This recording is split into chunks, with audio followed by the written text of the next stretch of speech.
Sim. Quero, amém, saudar a todos com a paz do Senhor Jesus Cristo, né? Que todos possam se sentir abraçados por esse Deus, que, como nós sabemos, é o Deus de toda esperança e consolação. Vou compartilhar aqui o material.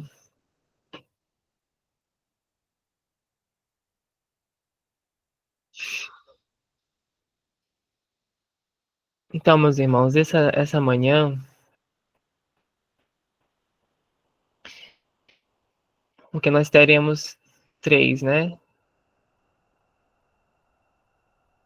Então, eu gostaria, então, de começar falando sobre um tema histórico, que tem a ver com a nossa própria identidade como povo de Deus, né? Como povo adventista que aguarda o segundo advento. Será que nós realmente sabemos? Será que nós realmente conhecemos a nossa história? Muitos aqui sabem, muitos aqui conhecem, mas como deve ser então a nossa resposta diante de tudo isso, né? Diante do que Deus tem feito por nós? Como muitos já sabem, o dia 22 de outubro é um dia muito emblemático, né? Para a nossa igreja, para a nossa instituição, porque foi nesse dia, há aproximadamente 180 anos, que ocorreu, né, o chamado grande desapontamento, ou a grande decepção. Então, muitas pessoas naquela época, não apenas nos Estados Unidos, mas também na Europa, também na América do Sul, em várias partes do mundo, estavam expectantes, aguardando o segundo advento de Cristo. E imagina só, você ter o pensamento de que em poucos dias você estaria glorificado, você estaria na cidade do Deus vivo, em companhia dos seus amados por toda a eternidade. Isso é um pensamento poderoso. Mas, como a gente sabe, né? A data passou, o dia aconteceu e o evento tão aguardado não teve lugar. E muita gente se decepcionou. Então, nós precisamos nos perguntar como que esse desapontamento moldou a estrutura doutrinária do que viria a ser a Igreja Adventista e o que esse acontecimento deve significar para nós hoje. Sabe, muitas vezes desapontamentos têm o lado positivo de fazer você refletir, de fazer você fazer uma análise. E aqueles que são verdadeiramente honestos dão um passo além e fazem uma verdadeira mudança de trajetória em relação à experiência, né, que eles possam passar, a experiência de desapontamento. Então, vamos começar lendo aqui as nossas Bíblias em Apocalipse, capítulo 10, versos 5 a 11. Quem tiver, pode acompanhar a leitura. Vamos apenas orar, né, antes da gente começar. Então, oremos. Senhor Deus, graças te rendemos, Pai, porque a tua palavra é luz para os nossos pés, é lâmpada que ilumina nosso caminho. Queremos pedir, mais uma vez, o teu direcionamento, a tua mão poderosa, que em nome de Jesus o teu Espírito Santo possa ser o nosso guia, o nosso verdadeiro intérprete. Em nome de Jesus, seja conosco nesta hora de oração, seja com os que aqui estão, com cada família representada, que a tua palavra seja exaltada, em nome de Jesus. Amém. Então, em Apocalipse 10, 5 a 11, é uma história de desapontamento. É uma história que ilustra muito bem essa situação.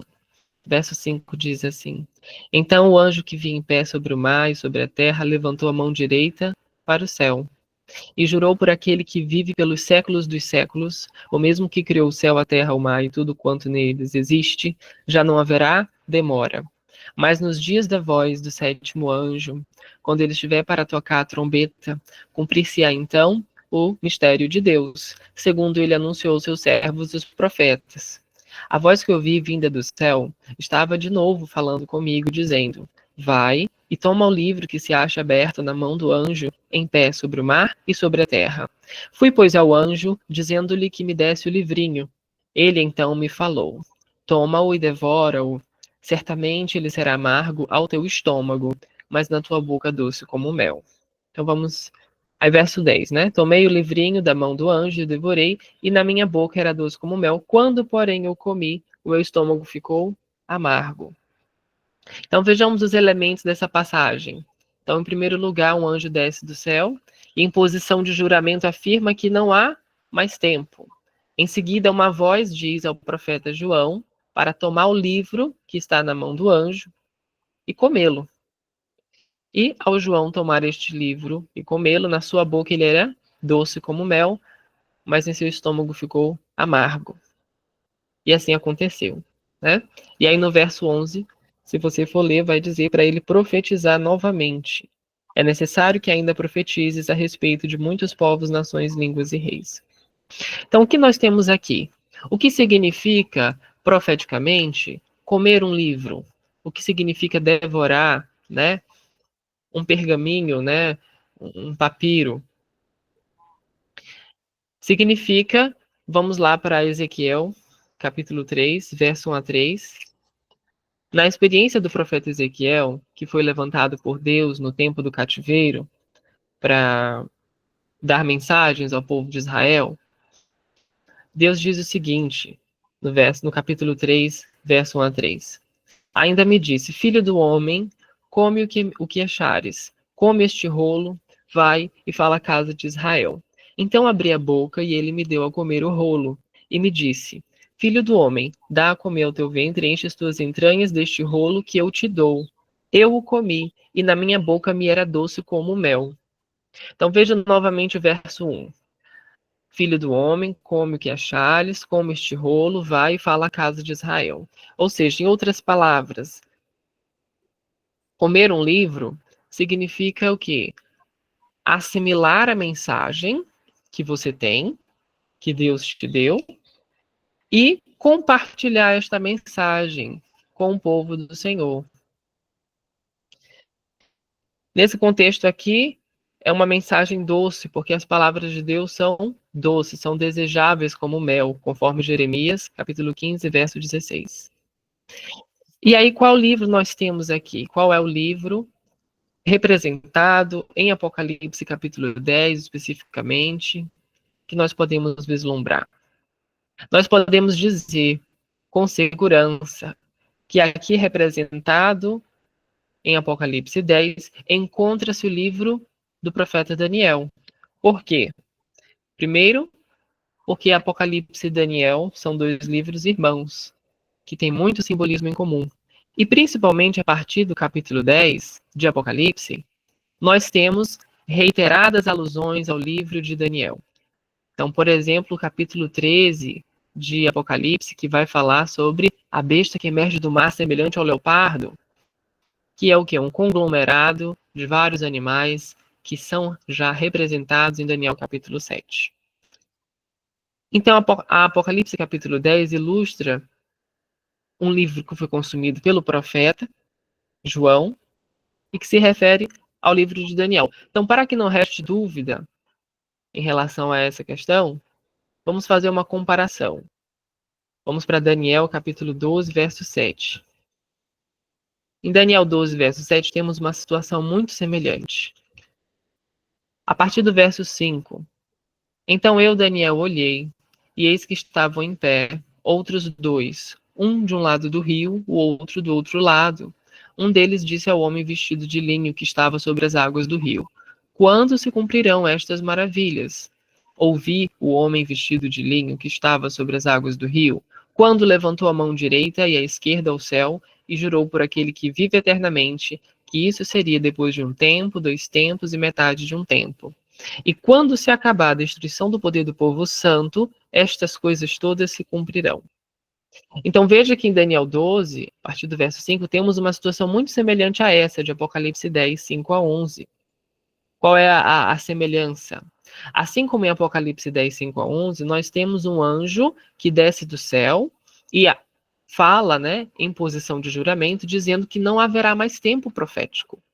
A diferença é que em Daniel, capítulo 12, o tempo está no futuro, né? É depois de um tempo, tempos e metade de um tempo, e o anjo fala no final do capítulo 12 para o profeta Daniel, para ele justamente selar o livro até o tempo do fim.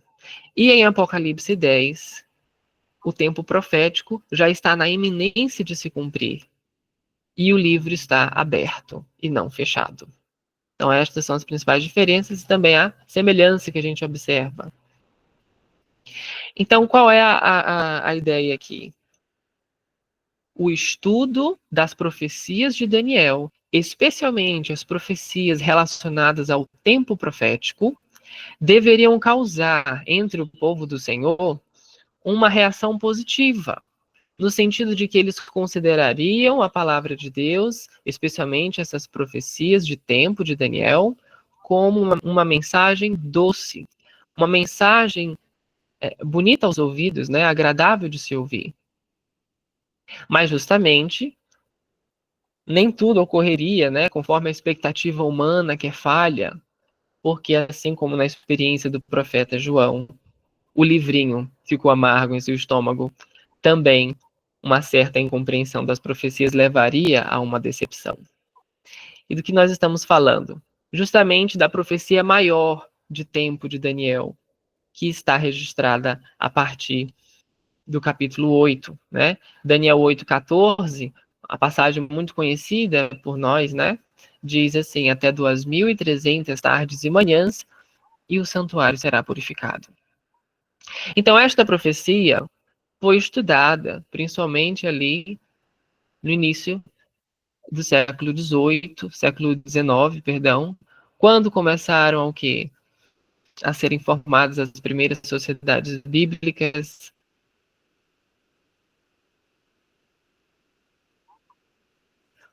Quando então o alcance da Bíblia passou a ser mais amplo, quando então terminou o período de opressão da Idade Medieval, onde havia uma certa repressão ao estudo da Bíblia, né? E então a profecia de Daniel 8:14 foi um motivo de alegria, porque naquela época entendia-se que este santuário a ser purificado, né, no final dos 2.300 anos, seria a própria terra, né? Naquela época, quase ninguém suspeitava de que haveria um santuário em outro lugar, né? Então pensava-se que o santuário aqui relacionado em Daniel 8:14 seria o santuário do planeta ou especificamente da terra da Palestina. E este fogo seria justamente o fogo purificador, a fim de destruir o mal na raiz e nos ramos, né? O fogo lá descrito, por exemplo, em Malaquias, que eliminaria o mal.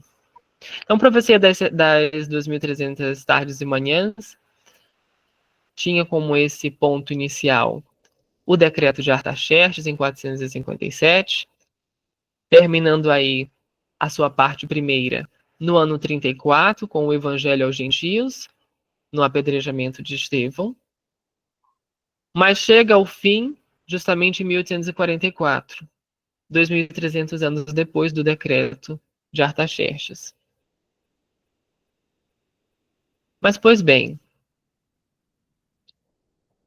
aguardar a segunda volta de Jesus nesse período foi, para os crentes, né, um motivo de regozijo, um motivo doce como mel, né, conforme a profecia aponta. Mas, como a gente sabe, não ocorreu ressurreição, Cristo não voltou, a ordem natural não foi restaurada como era no princípio, e ainda estamos aqui neste mundo, né? E aí, no dia seguinte ao desapontamento, no dia 23 de outubro, a história nos conta que um certo jovem estava caminhando, né, num campo de milho, chamado Hiram Edson, e ele estava em oração, querendo entender por que o seu Senhor não havia voltado. E, de repente, ele sentiu o poder do Espírito Santo envolver de tal forma, e lhe ocorreu o seguinte pensamento: o santuário a ser purificado está no céu. E logo em seguida, este jovem comunicou o pensamento ao seu conhecido Hiram Edson, seu conhecido Crozier, perdão, e juntos, Edson e Crozier passaram a estudar o assunto. E aí o que que acontece? Os dois, de fato, descobriram coisas interessantes. Publicaram um artigo chamado A Lei de Moisés. E nesse artigo, eles fizeram reflexões muito interessantes, que eu vou começar a compartilhar com vocês. Então, primeiro ponto, Malaquias capítulo 4, verso 4 e 5, que diz lá: Lembrai-vos da lei de Moisés, meu servo, a qual lhe prescrevi em Horebe para todo Israel, a saber, estatutos e juízos. E eis que eu vos enviarei antes que venha o grande e terrível dia do Senhor. Então veja que interessante. Aqui no livro de Malaquias, que é o último livro do Antigo Testamento, né? Nós temos aqui uma última exortação de Deus. E neste mandamento, nesta exortação que Deus faz, ele diz que devemos nos lembrar de sua lei, da lei do Senhor. E a lei de Moisés está aqui em conexão com o grande e terrível dia do Senhor. É como se a lei de Moisés fosse, de alguma forma, algo que esclarecesse as questões relacionadas aos últimos eventos. É como se a lei de Moisés estivesse aqui sendo uma âncora e, ao mesmo tempo, meio que uma intérprete para ajudar o povo de Deus a entender as questões relacionadas ao grande e terrível dia do Senhor. E, de fato, no Antigo Testamento nós temos tipologia, nós temos coisas relacionadas às profecias finais. Primeiro porque o próprio livro do Apocalipse está relacionado. Estão me falando aqui que o slide não está sendo passado. Eu estou no slide de Malaquias 4, vocês estão vendo? Não, está em uma firme plataforma, está congelada. Não entendi, gente. Os slides não estão passando. Está ainda na tela de uma firme plataforma do tema. Professor Kevin, Ainda o está no slide primeiro, né? Isso, ficou na abertura. Agora passou? Agora sim, estamos no slide do Malaquias 4.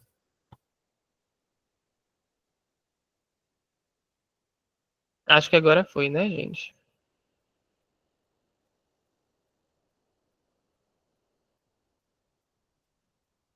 Não está em tela cheia, Ok, está ainda em PowerPoint. Você vai ter que ficar clicando para poder passar na certa, né? tá bom.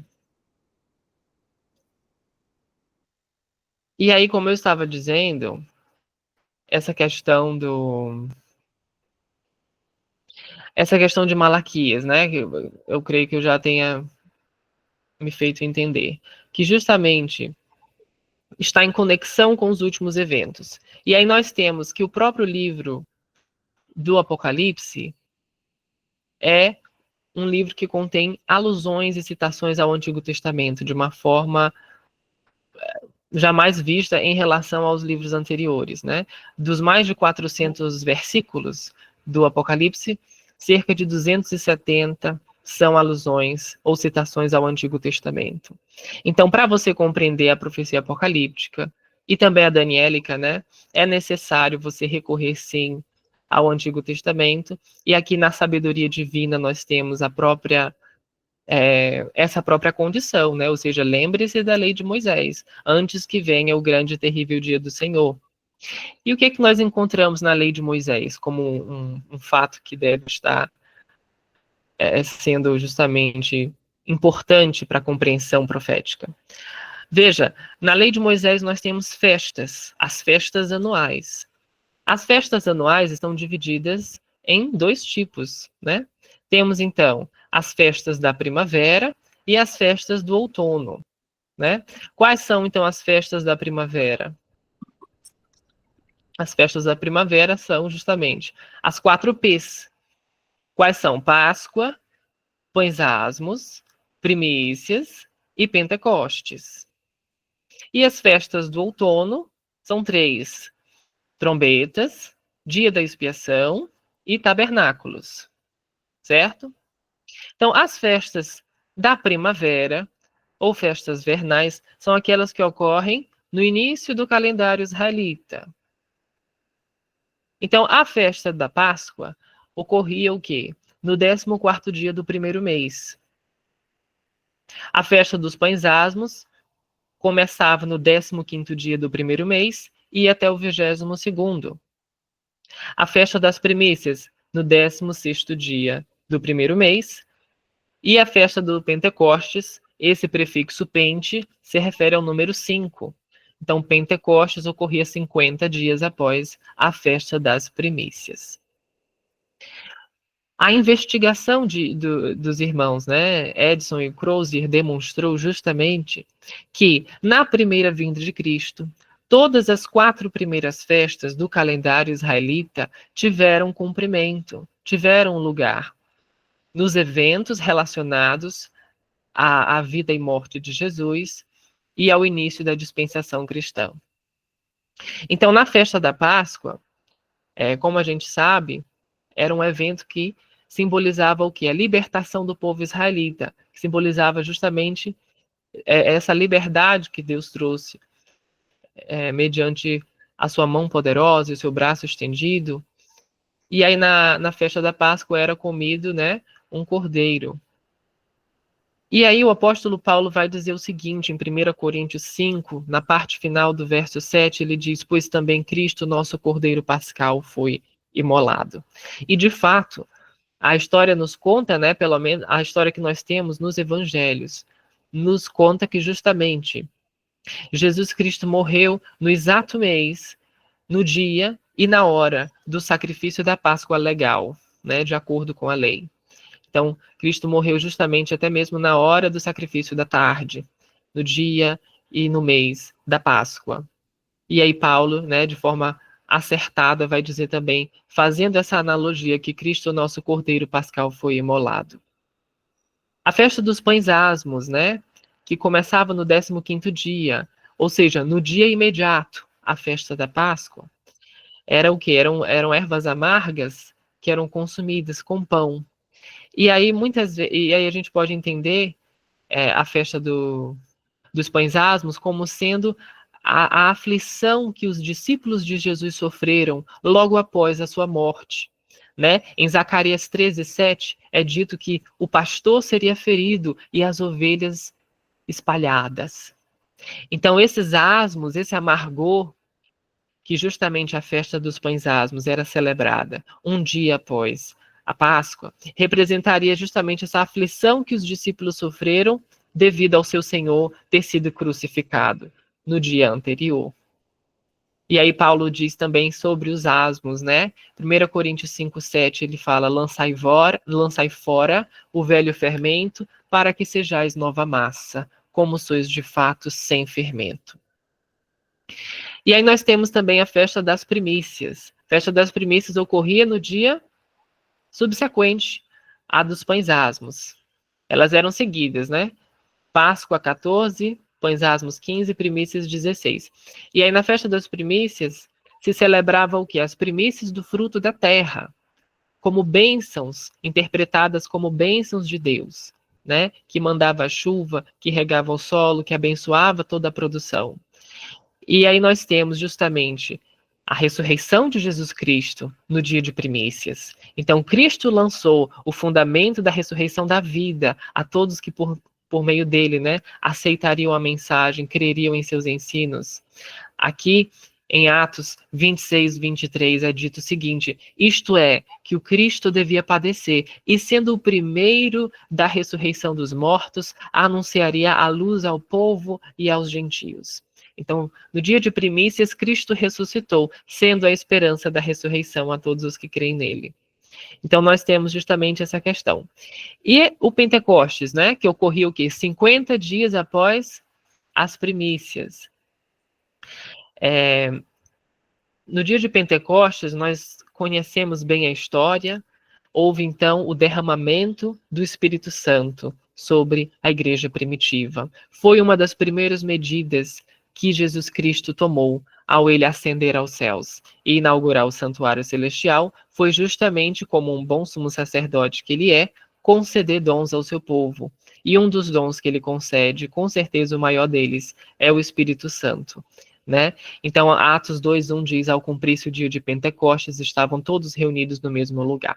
Veja que era necessário que o Espírito Santo fosse derramado justamente 50 dias após as primícias. Por isso que Jesus ficou algumas dezenas, né, de dias com os discípulos, após a sua ressurreição aqui na terra, como também está escrito nos evangelhos, para que justamente a tipologia do santuário fosse cumprida de forma correta.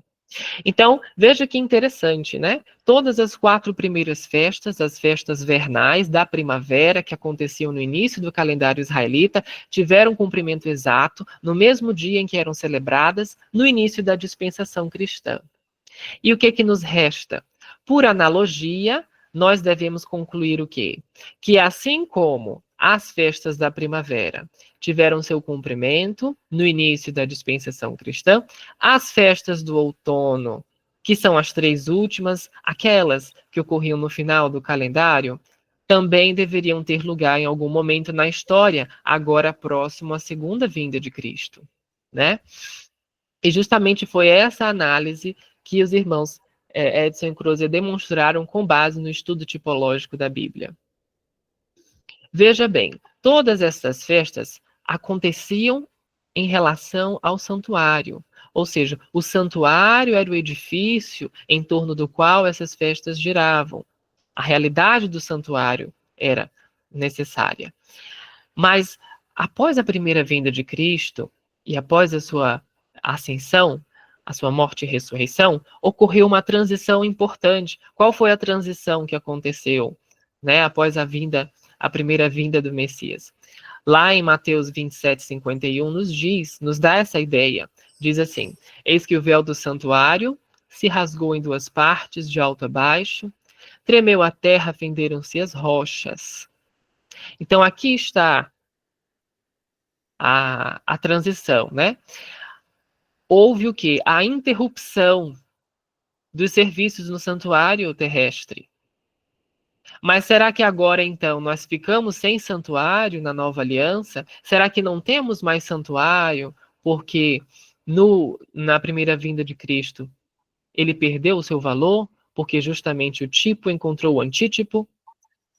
Não, né? Se você for ali na Epístola aos Hebreus, o autor de Hebreus vai demonstrar de forma muito clara que nós temos sim santuário, né? Hebreus 8:1 e 2 diz: ora, o essencial das coisas que temos dito é que possuímos tal sumo sacerdote que se assentou à destra do trono da majestade nos céus, como ministro do santuário e do verdadeiro tabernáculo que o Senhor erigiu e não o homem.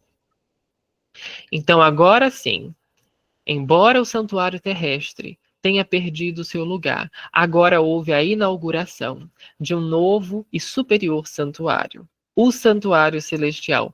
E este é o santuário da nova aliança. Então aqui nós temos essa transição. Então, queridos, a implicação é que se nas primeiras festas nós tínhamos ainda um santuário terrestre, nas 3 últimas, nós temos agora um santuário celestial, que é o verdadeiro tabernáculo que o Senhor erigiu e não o homem.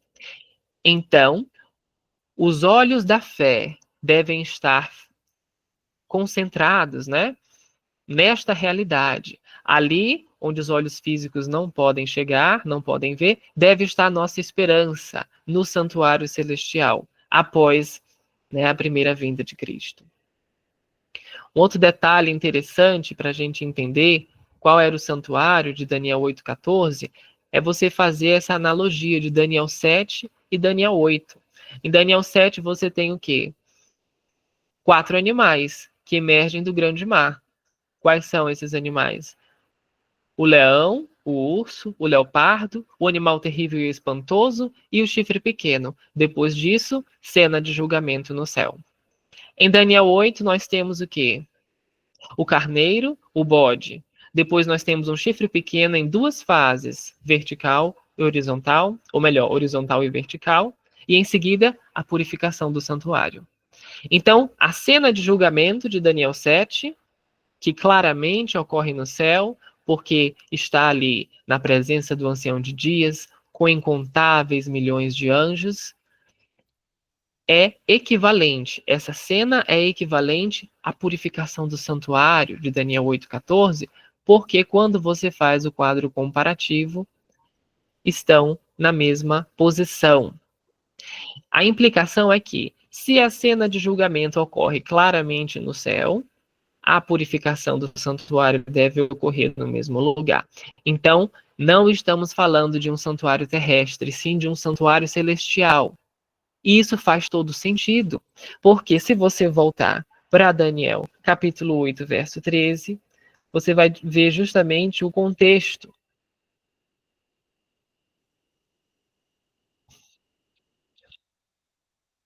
Daniel 8,13, um santo pergunta a outro santo. Qual foi a pergunta que ele fez? Ele disse assim: até quando durará a visão do sacrifício diário e da transgressão assoladora, visão na qual é entregue o santuário e o exército, a fim de serem pisados? Veja que aqui existe um ataque.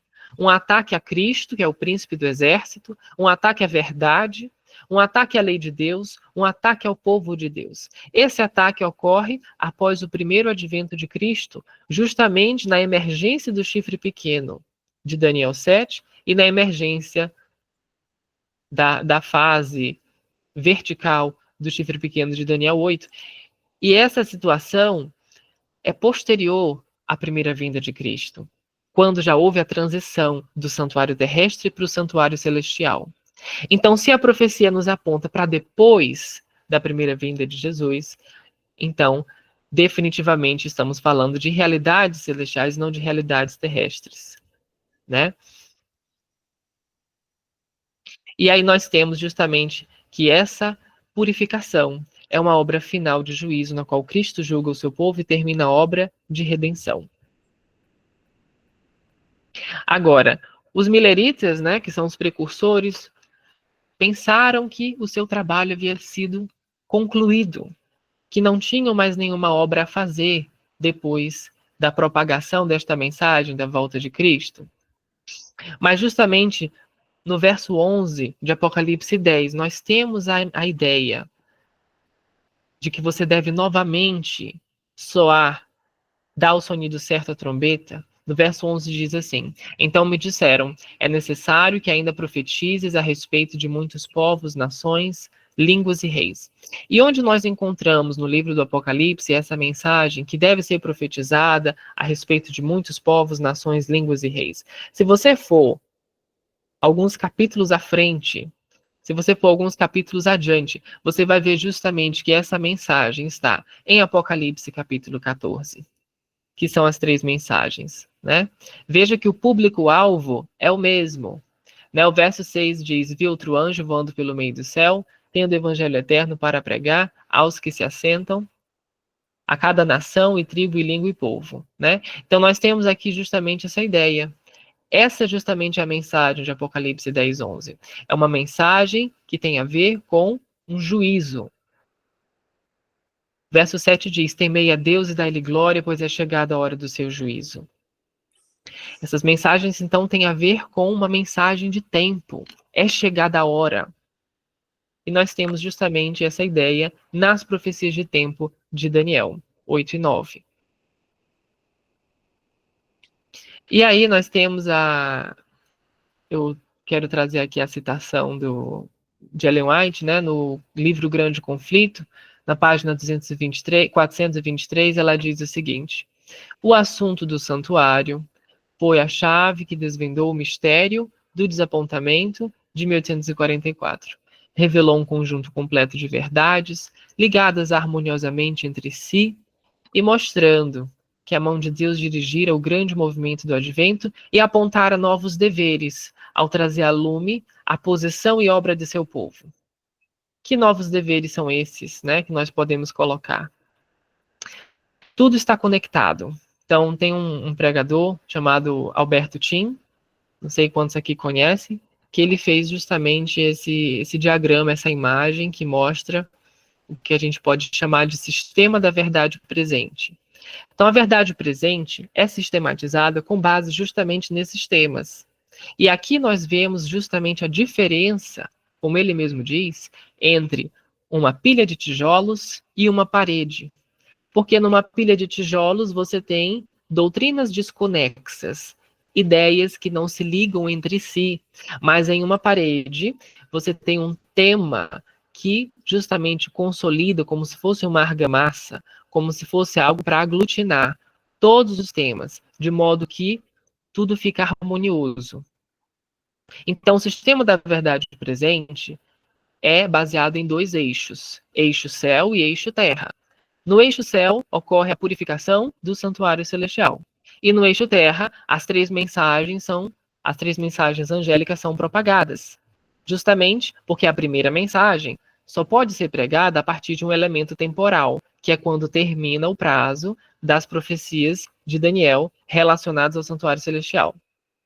E entre céu e terra, nós temos a coluna da verdade. As colunas, melhor dizendo. Então, ele colocou aqui 5, de forma exemplificativa, né?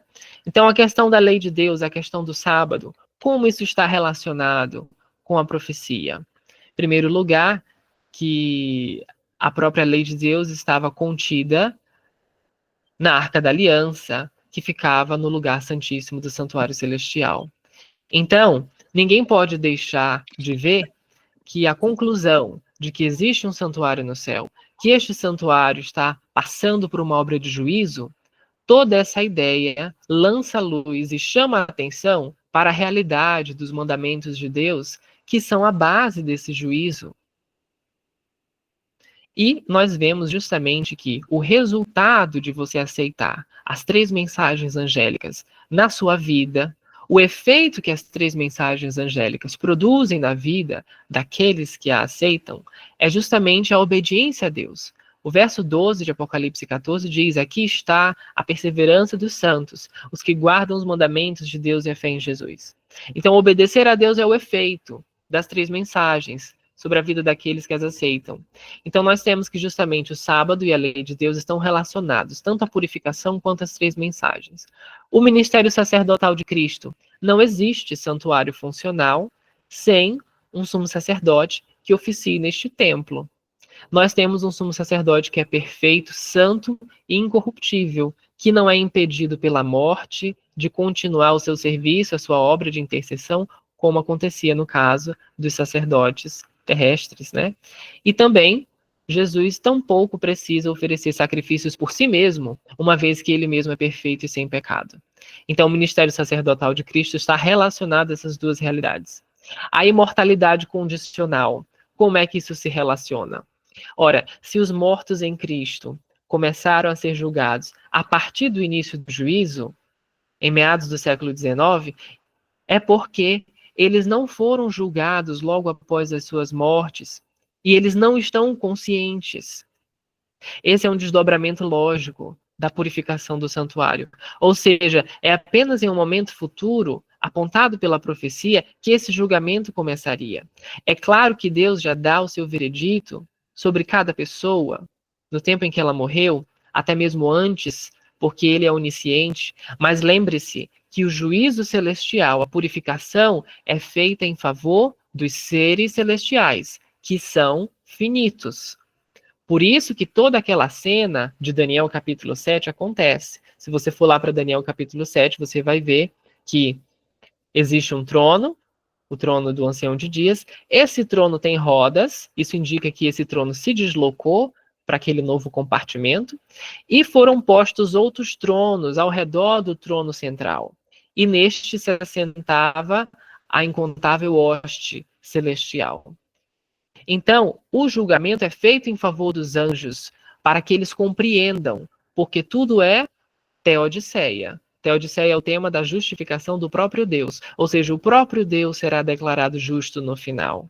Para que toda a universal assembleia declare: justos e verdadeiros são os teus caminhos, ó Rei das Nações, Deus faz algo que justamente é o que a gente chama no direito, né? De o princípio da motivação. Ou seja, todos os atos de Deus são motivados, fundamentadas todas as suas decisões. E ele faz isso justamente também com o princípio da transparência, tornando patente, tornando manifesta à comunidade universal as suas decisões, o seu julgamento, para que ele seja considerado justo no falar e puro no julgar, né? Conforme diz lá Davi, que é o tema da teodiceia. Então, a imortalidade condicional é uma ideia que também é um é uma consequência lógica do estudo da profecia de Daniel e das 3 mensagens angélicas. Porque há um tempo específico para o julgamento dos mortos. Não existe um estado intermediário em que logo após a morte a pessoa já entra, né, digamos, no paraíso.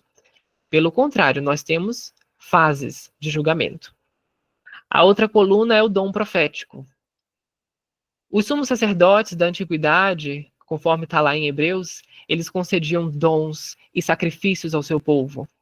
E Jesus Cristo, como o maior sumo sacerdote, concede também dons ao seu povo. E um dos maiores dons é o dom da profecia. Se você for ver lá a lista que Paulo dá sobre os dons espirituais, em nenhuma delas está faltando, nas listas que Paulo dá, o dom profético.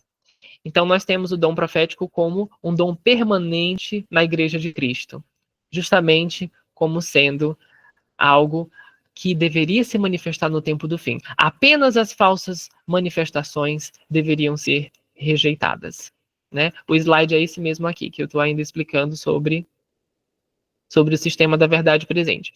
E aí nós temos a segunda vinda de Cristo. A segunda vinda de Cristo agora adquire um caráter iminente. Após a purificação do santuário, o sumo sacerdote se retirava do santuário e abençoava toda a comunidade de Israel. De forma semelhante, nós temos a questão